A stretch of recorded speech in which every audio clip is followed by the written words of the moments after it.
रघु के भैया सुन लो आप, मैंने कह दिया तो कह दिया, इस नैना का विवाह तांत्रिक बाबा से होकर ही रहेगा, ये मैं नहीं मानती।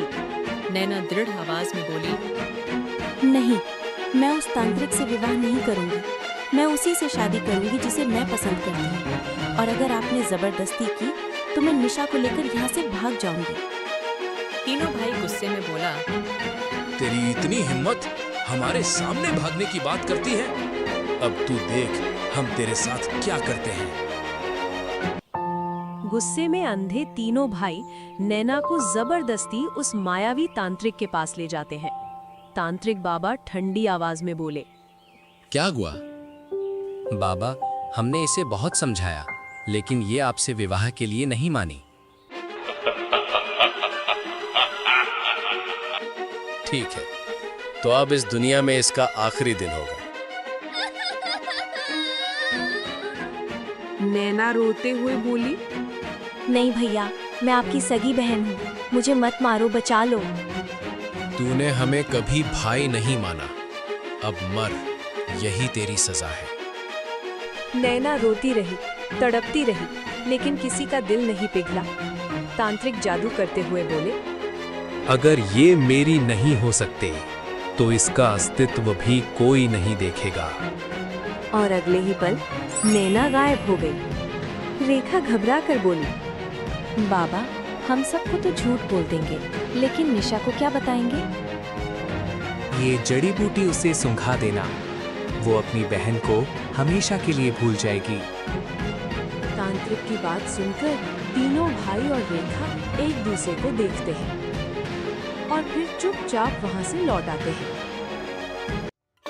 निशा मुस्कुराते हुए वही, भैया, आप लोग आ गए? आज मैं आपके लिए खाना बनाती हूँ। रेखा मन ही मन बोली, बेचारी, इसे कुछ पता ही नहीं। रेखा धीरे धीरे उस जड़ी बूटी को निकालती है और चालाकी से उसे निशा के पास ले जाती है।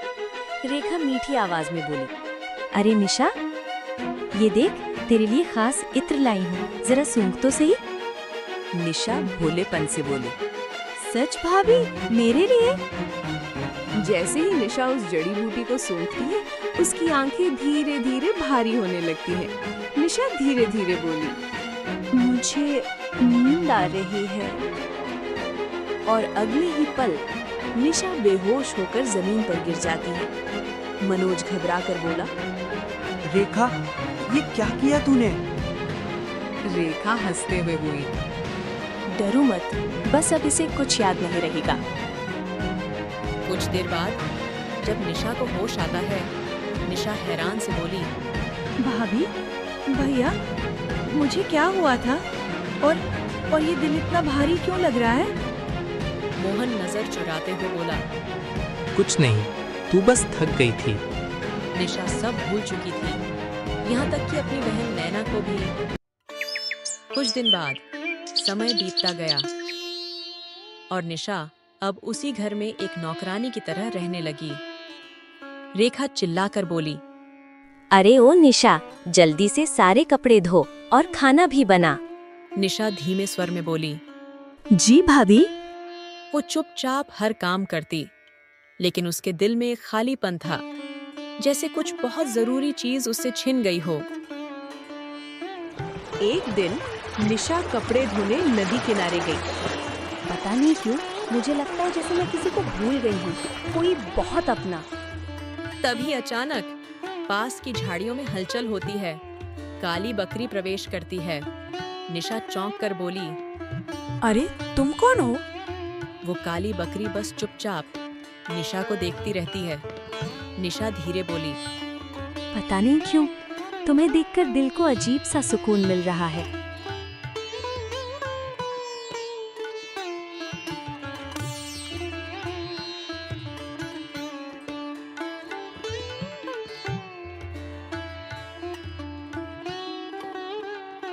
उसी समय दूर कहीं तांत्रिक आंखें खोलते हुए बोले, लगता है वो फिर से उसके पास पहुंच गई। नदी किनारे निशा और वो काली बकरी आमने सामने खड़ी थी।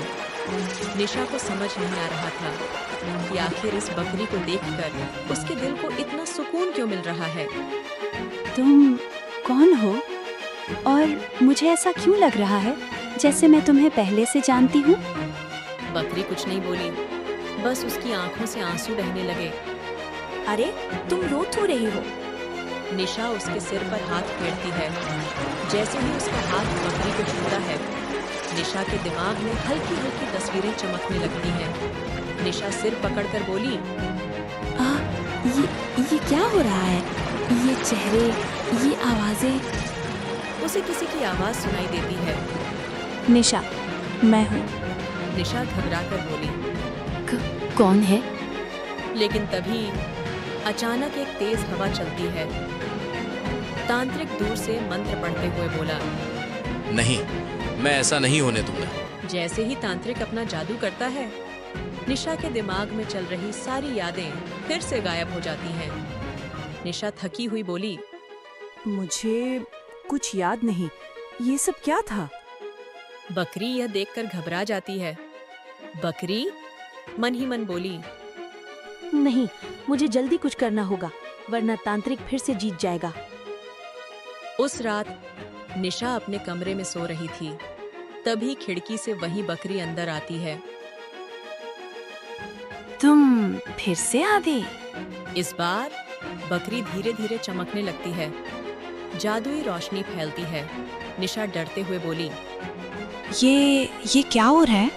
बकरी के शरीर से तेज रोशनी निकलती है और उसके सामने एक धुंधला सा इंसानी रूप बनने लगता है। नैना धीमी आवाज में बोली, निशा। निशा हैरान होकर बोली, ये आवाज, तुम कौन हो? मैं तुम्हारी अपनी हूँ, तुम्हारी दीदी नैना। निशा की आंखें फैल जाती हैं।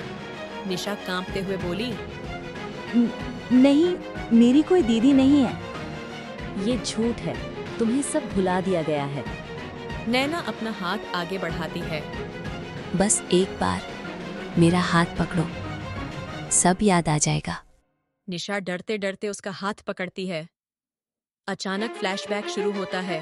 तांत्रिक, भाई, रेखा, धोखा, सब कुछ एक एक करके वापस आने लगता है। निशा चीखते हुए बोली, दीदी। वो जोर से रो पड़ती है। दीदी, ये सब मेरे साथ क्या हुआ? उन्होंने आपके साथ ऐसा कैसे किया? अब वक्त आ गया है उन्हें उनकी सजा देने का। तांत्रिक अचानक अपनी आंखें खोलता है। गुस्से में बोला, नहीं, उसने यादें वापस पा ली। अब मुझे खुद जाना होगा।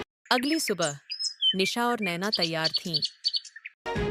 दीदी, अब मैं डरूंगी नहीं और मैं तुम्हारे साथ हूँ।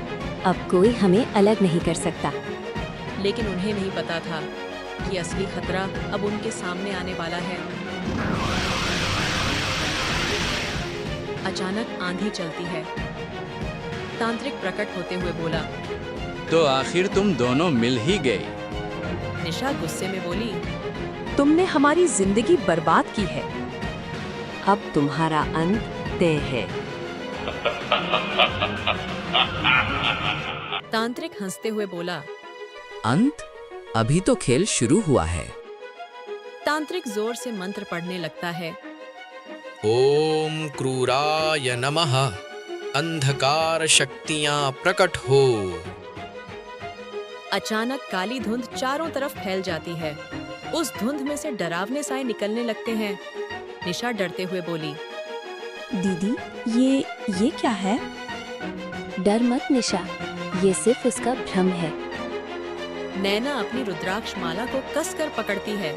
उसके हाथ से तेज रोशनी निकलती है। सत्य की शक्ति अंधकार को मिटा दे। जैसे ही रोशनी फैलती है, वो सारे साए धीरे धीरे गायब होने लगते हैं। तांत्रिक गुस्से में बोला, अच्छा, तो अब तू मुझसे टक्कर लेगी। वो अपनी छड़ी जमीन पर मारता है।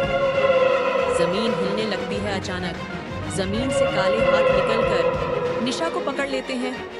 निशा चीखते हुए बोली। दीदी बचाओ। नैना तुरंत अपनी शक्ति से हमला करती है। छोड़ दो उसे। रोशनी की किरण उन हाथों पर पड़ती है और अगले ही पल वो काले हाथ जलकर गायब हो जाते हैं। निशा हाँफते हुए बोली, दीदी वो बहुत ताकतवर है। हम दो हैं और सच हमारे साथ है। तांत्रिक अब और गुस्से में आ जाता है। अब देखो मेरी असली शक्ति। वो अपनी पूरी ताकत लगाता है। काला चक्र बनता है। उस चक्र से बिजली जैसी काली ऊर्जा नीचे गिरती है। निशा डरकर बोली, दीदी ये हमें खत्म कर देगा। नैना आंखें बंद करके बोली, निशा, मेरा हाथ पकड़ो और मुझ पर भरोसा करो। दोनों बहनें हाथ पकड़ती हैं। दोनों के शरीर से रोशनी निकलने लगती है। उनकी शक्ति एक हो जाती है। दोनों एक साथ बोली, सच्चाई और प्यार की शक्ति हर अंधकार को खत्म कर दे। रोशनी और अंधकार की टक्कर से पूरी धरती कांप उठती है। तांत्रिक चिल्लाते हुए बोला, नहीं, ये नहीं हो सकता। लेकिन अचानक तांत्रिक अचानक मुस्कुराने लगता है। तुम दोनों ने अच्छा खेला, लेकिन तुम एक बात भूल गए। नैना चौंक कर बोली, क्या? तुम्हारी सबसे बड़ी कमजोरी तुम्हारा प्यार। अचानक वो निशा पर हमला कर देता है। निशा जमीन पर गिर चुकी थी। उसके शरीर से खून बह रहा था और नैना पहली बार डर गई थी। नैना घबराकर बोली,